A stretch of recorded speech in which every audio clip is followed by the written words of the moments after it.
Another thing about sculpture, it needs the right lighting. Sometimes if it's too bright a light, it may wash out things. You need shadows, and you need the right light, and sometimes one source of light is always good, like I had for the pastel demonstration. And I think this is working out. I think that this is basically showing you, okay, the shadows are falling into place enough for you to see. But sculpture, even when I sell a sculpture to somebody, I ship these masterpiece sculptures out all over the country, all over the world, over the years, and I put a little newsletter in there about displaying your sculpture in the right light, because somebody may get a piece, and if it's not in the right light, it's amazing how it may not look as good until they experiment a little bit and try placing it in different areas in their home, and trying different kinds of lighting from upper left, upper right, and this allows them to express what they want to see in that person. So I put that newsletter in there to let them experiment with that, so they'll be pleased with it. And I've had good response from people who thank me for that. Okay, now we got to get some mouth in here.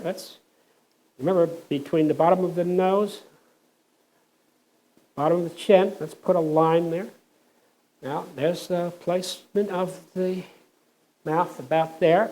We can carve that out a little bit with the tool, making it more prominent. Do a little carving underneath there. Carve out a piece. And starting to look like some man from outer space at this point. But that's okay. Let it go the way it's going to go. Basically, I'm just interested in that. It's abbreviated bone form, skull form, based on the real skull, and its planes and its shapes. And this is how you build what I guess they would say physiognomy. It's a study of all the features, where they go. Okay. Now, let's get some eyes in there quickly. Basically, just a round ball. I'm going to go into the eye socket, like that. There's one. There's the other one. Preformed things. Maybe upper eyelid is going to be shaped like this, very quickly. Just like that. Okay. Another one up here, like that. Still in the rough. I'm going to have to rely on my modeling skills to bail me out here. But I still want to just take you through this procedure quickly.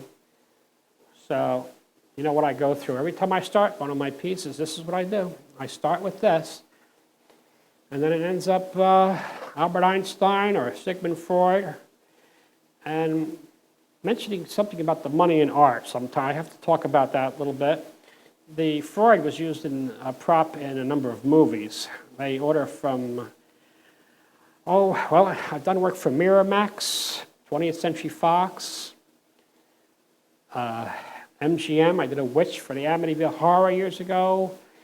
And they've called me for my sculpture skills to make props that are not expensive. They're cast in clay, and if it was real bronze, it would be more expensive, of course, but in this case, it's clay.